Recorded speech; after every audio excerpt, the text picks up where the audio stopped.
This episode is brought to you by Kia's first 3-row all-electric SUV, the Kia EV9, with available all-wheel drive and seating for up to 7 adults, with a 0 to 60 speed that thrills you 1 minute and available reclining lounge seats that unwind you the next. Visit kia.com/EV9 to learn more. Ask your Kia dealer for availability. No system, no matter how advanced, can compensate for all driver error and or driving conditions. Always drive safely.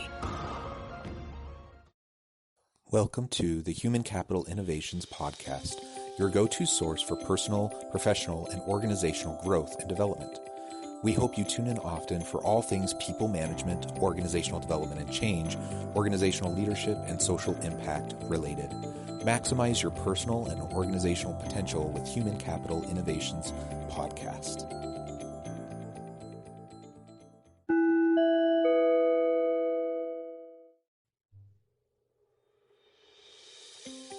Welcome to the Human Capital Innovations Podcast. In this HCI podcast episode, I talk with Michael McFall about his business philosophy of creating a culture of love in the workplace.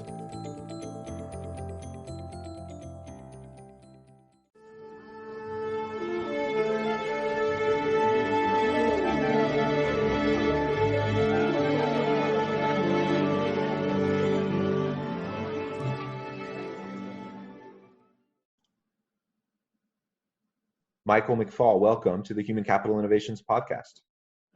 Thanks, Jonathan. Good to be here. I'm so excited to have the chance to talk with you today.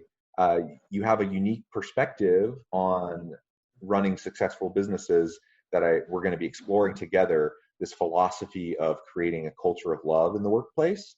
So I'm really excited to have that discussion with you. But before we dive on in and get started, I want to share with the listeners a brief bio. So they can get to know a little bit more about you. Michael McFall graduated from Kalamazoo College in 1993, where he earned 4 varsity letters as a member of the golf team and bachelor's degree in economics. He also studied 6 months at Fora Bay College at the University of Sierra Leone, where he wrote the life story of Johnny Smith. Mike participated in the West Island College Class Afloat program in 1988 and sailed halfway around the world on a square-rigged tall ship, visiting 13 countries. Mike currently teaches on the subject of finding your venture at the University of Michigan Center of Entrepreneurship and is a hockey enthusiast with a lifelong goal to one day own the Detroit Red Wings. When Mike is not spearheading various business ventures or writing his latest books, he can be found in Ann Arbor, Michigan, and with his wife, Elizaveta, and their 4 children, Lee, Clava, Oscar, and Lorenzo. And I hope I got names correct as I was reading through those, or close enough, maybe. I hate it when I mispronounce names because that's so personal to people. So Michael, thank you so much for joining us. What an interesting background. It sounds like you're quite the adventurer. And I love your aspirational goal of owning the Red Wings in the future, and that's really kind of cool and awesome. Yeah, to me, I was just having this conversation the other day.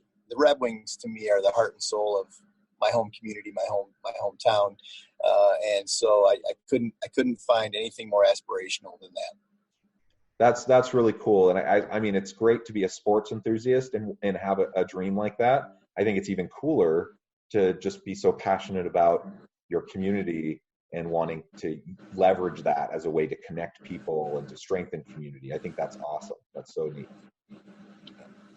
Well, as we get started, is there anything else you would like to share with the listeners so they can get to know you a little bit better, understand a little bit more about your background? Well, I would say the only thing that I think is maybe interesting and relevant to this conversation is that, I've been building my company for 25 years, and I still manage it day to day. I'm still the co-CEO with my co-founder, and it's been a long journey. And the work we're in the middle of right now has really come to fruition in the last 5 to 7 years. And pre that, it was us just building a business, right, and figuring out how to survive and how to build a sustainable enterprise. And so, to me, I think it's interesting for people because I'm still in it. I was on conference calls all morning, managing my business. And then I cut out, and I'm going to come do this with you. And then I go right back in. I got a meeting at noon with the group on something else. So I'm still very, very active in the business, even though I have taken on a few other things like teaching and writing and a lot of this work that we're going to talk about today. Excellent. And I think it's wonderful when you have individuals like yourself with so much kind of boots on the ground kind of experience as entrepreneurs, driving successful organizations, but then also leveraging your expertise to help others through the teaching, through the writing, through podcasting, through all these different avenues. I think that's great. And that's a sign of giving back and helping, trying to strengthen the profession and strengthen workplaces, not just at your own company, but in other arenas as well. As we launch in today, I thought really we could just start with you providing a really brief kind of overview of what you mean by a culture of love in the workplace. What is it, and why is it so important? When we talk about love in the workplace, we're talking about an environment that is supportive of you as an individual and your own personal growth. And the idea is, it isn't personal growth from the standpoint of becoming more proficient at your job, a better employee in order to make the organization more money. That the environment we're creating is one that is supportive of you developing your own passions and developing a life that you love. And we fully understand when we promote that means that there will be people that will leave us and go pursue their passions. And it's happened already a number of times. And when they do, we give them a high five. We wish them luck. We offer them any support we can provide them. And all we ask is they stay in touch with us and let us know how they're doing. And so the end result of that, we believe, is that when someone does determine through a whole bunch of different avenues and work that we promote inside of our organization, that our company, Big B Coffee, is the avenue, is the tool that they want to use to pursue a life that they love, that is going to be an incredibly powerful human being within our organization. And so that's the concept that we're creating. And, love is, I would almost like to have a different and more powerful word. Love's a great word, but it has so many different connotations and different meanings in different settings and different relationships. The kind of love I'm talking about is the kind of love that, a dad has for a child, maybe it's supportive. In, my dad was not necessarily the easiest person for me to get along with when I was younger. But what he was doing is he was creating an environment for me to learn and grow within, so that I would be able to go out and pursue my own life and pursue a life that I love, independent of him and the security of my family. So, that's the kind of love we're talking about, is this a really supportive, strong environment that gives you incredible feedback and has systems in place to provide you that feedback in order for you to grow and learn and become a more powerful person. I love that. I think that is such a great vision for organizations to aspire to.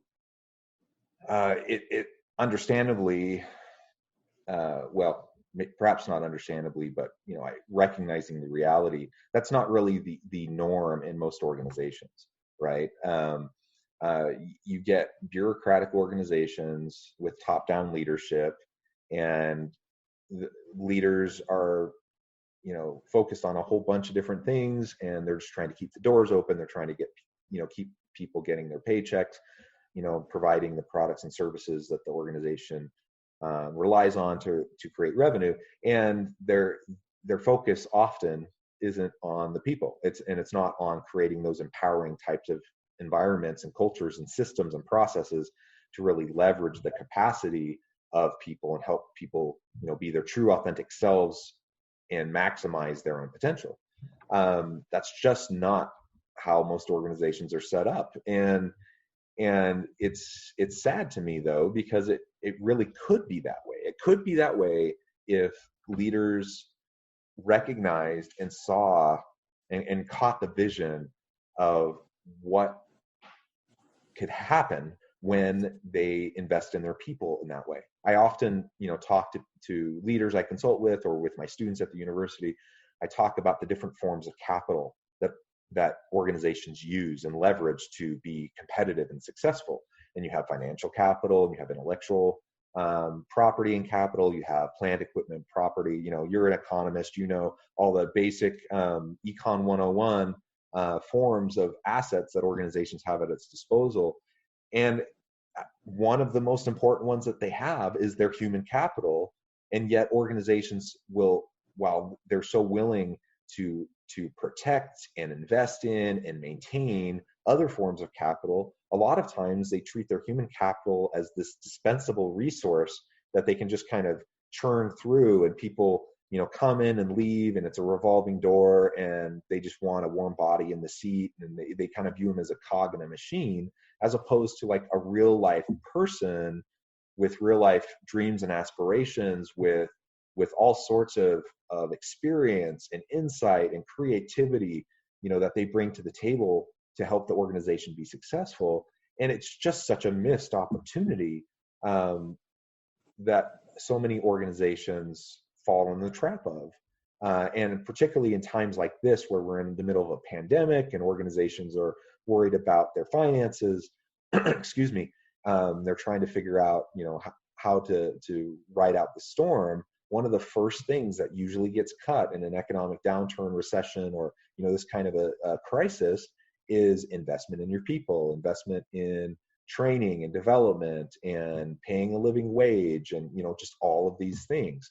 So I love that that's your focus, and that you're helping leaders have that mindset shift, so they can see both the business case of it, why it's vital for a successful organization, but also the human case and why it's just the right thing to do.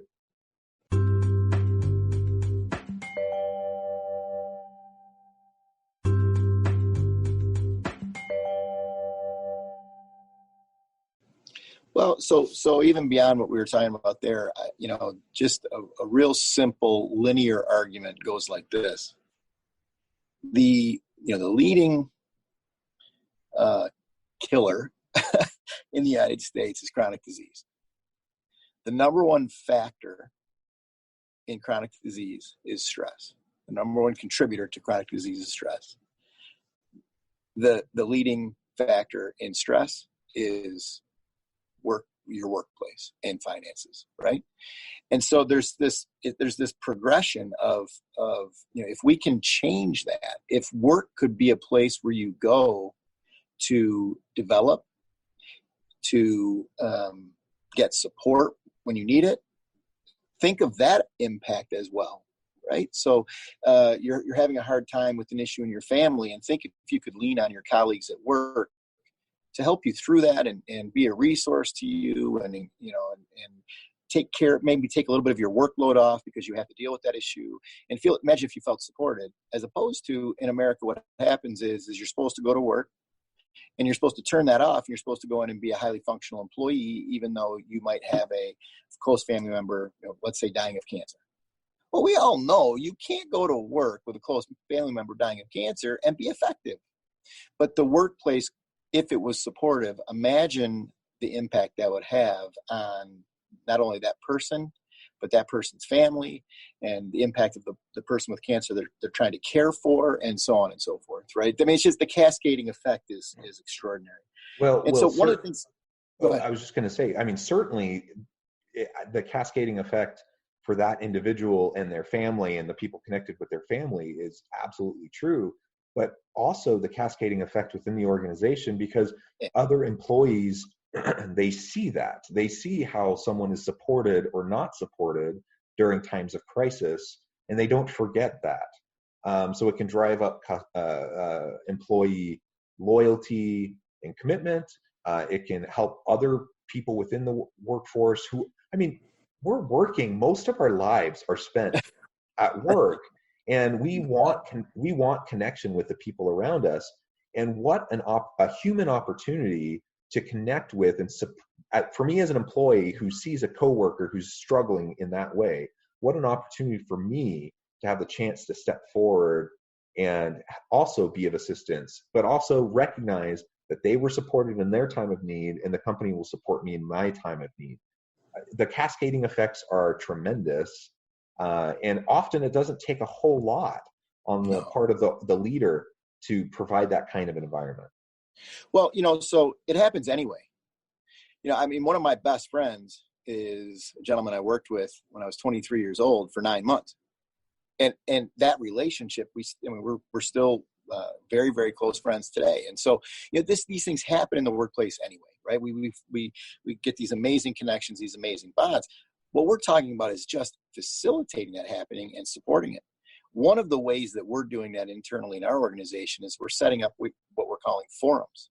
And so they are 7 to 10 people, and you enter a forum, and they're all meant to be, it's not going to be people of your same experience and age and so on and so forth, but you can't be in a forum with, let's say, the person you directly report to or someone that you oversee and so on. And these forums are going to be sponsored by us. It's going to be work time and hours spent inside of these forums, and they are meant to be essentially support groups for you, not just in your work life, but in your whole life. And so that's one thing. I think we have 7 or 8 of those going right now, and the impact has been dramatic. It's just been dramatic, and so we're just going to continue. I mean, that's one idea of a whole bunch that we're working on right now. But that kind of thing, all of a sudden, these 6, 7, 8 people that you're in a forum with, they just become your thickest thieves. You do it together. You're doing it together. You're learning together. It's incredible. It's awesome. That is great. Sometimes not exactly what you're describing probably, but a lot of organizations will create like affinity groups, which are, roughly connections of people around different areas of interest. So kind of casual interactions, opportunities for people to connect outside of their kind of day-to-day work life, but still within the organization.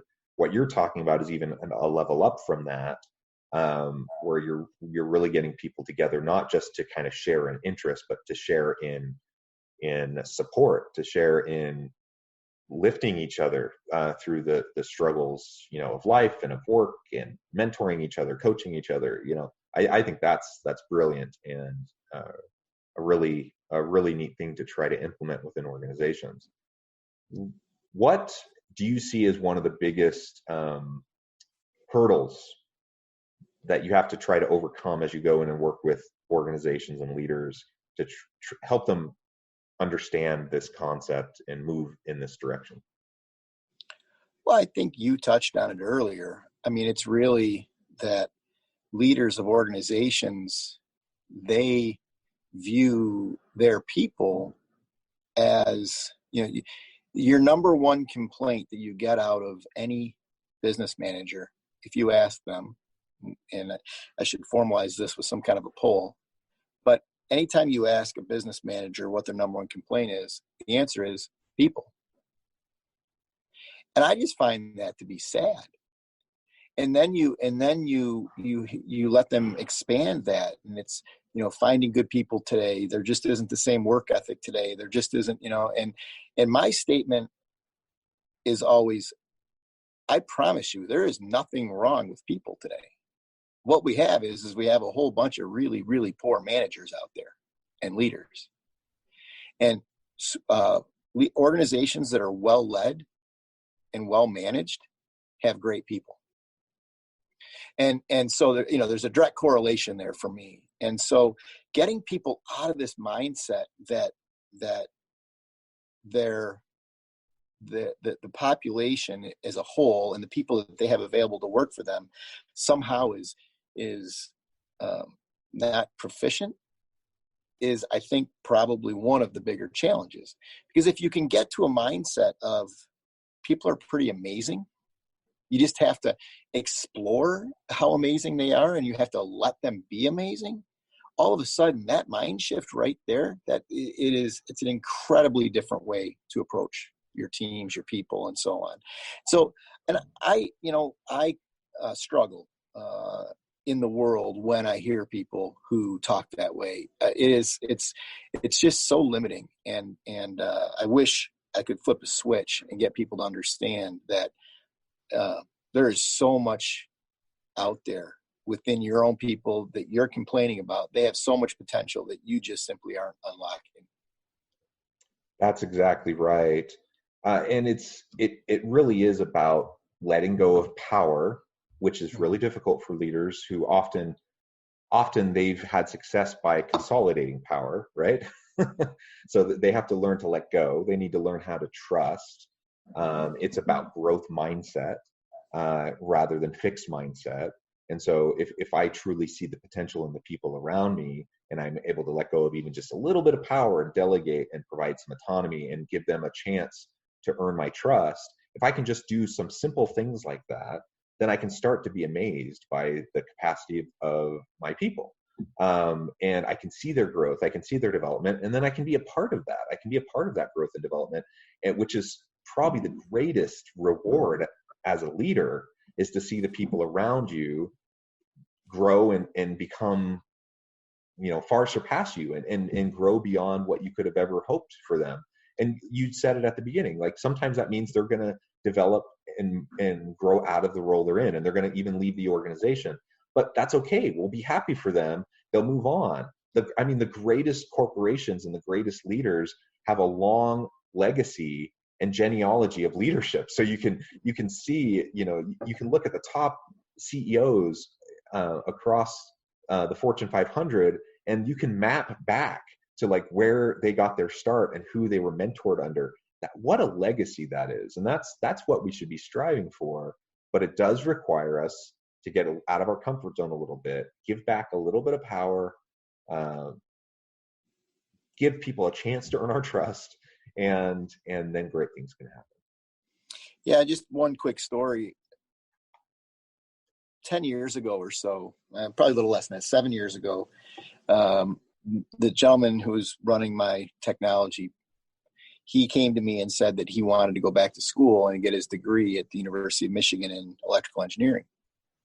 And he asked, could he work for me full time and do that at the same time? And I said, well, of course, it's like, holy cow, you're talking about going to this is a pretty demanding program, the electrical engineering program at the University of Michigan. And he said, I can do it. I will do it. I can do it. And so we let him move to Ann Arbor, which was an hour from our home office, and work remotely. And he did. And he graduated. And when he graduated in like 2.5 years too, by the way. The guy was a genius. And so then he ended up moving to Berkeley, California, because he wanted to work in a certain lab there. I don't remember what it was about. And he asked if he wanted to volunteer at that lab, and he asked if he could keep working for us full time. And all the while he was doing this, we were creating a point of sale system for our stores. And he was writing that. So most people would tell you or me that to create your own point of sale system is a fool's errand and you should never attempt it.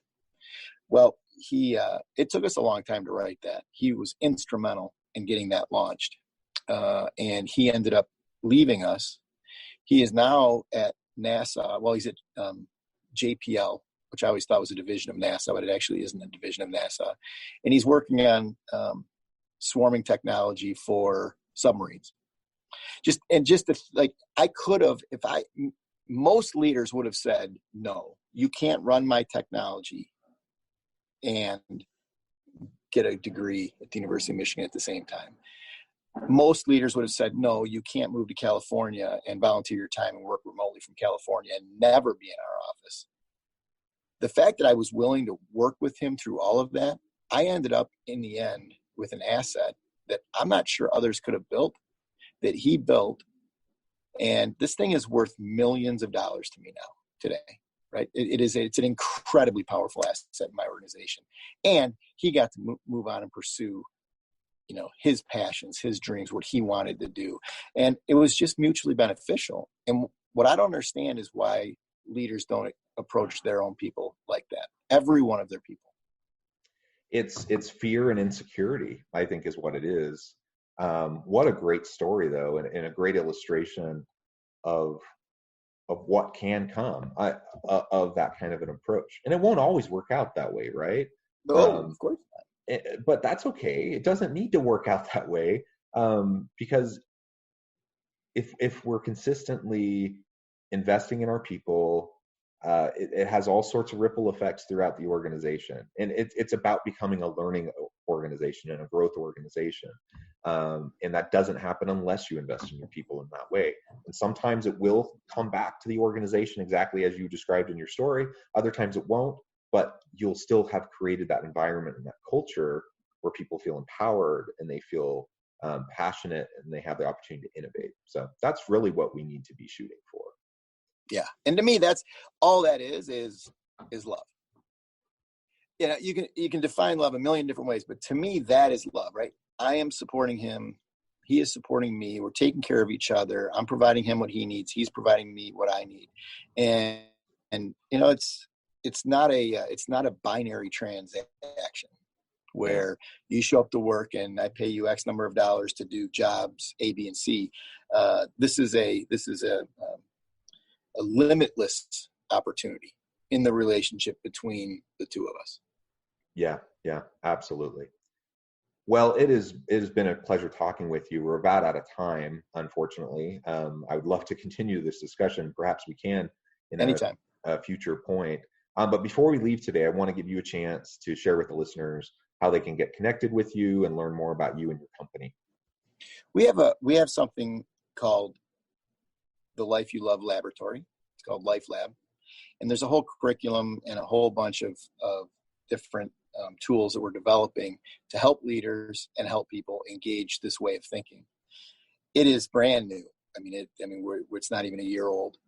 But if you want to learn more about that in particular, you can call me on my cell at 517-388-1444, and I'll get you in touch with the right people based on your interest. Or you can email me, Mike at bigby.com.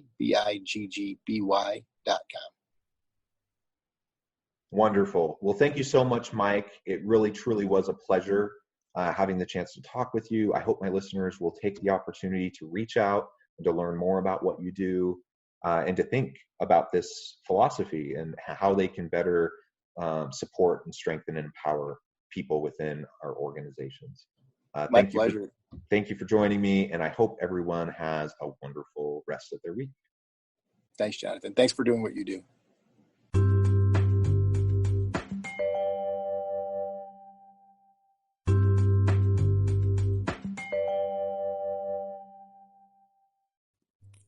Thanks again for joining us for this episode of the Human Capital Innovations Podcast.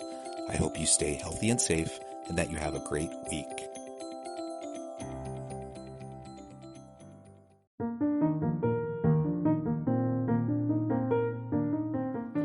Check out our new weekly LinkedIn newsletter, Alchemizing Human Capital, exploring industry trends via original research and interviews with executives and thought leaders from across the globe. We look forward to having you join us.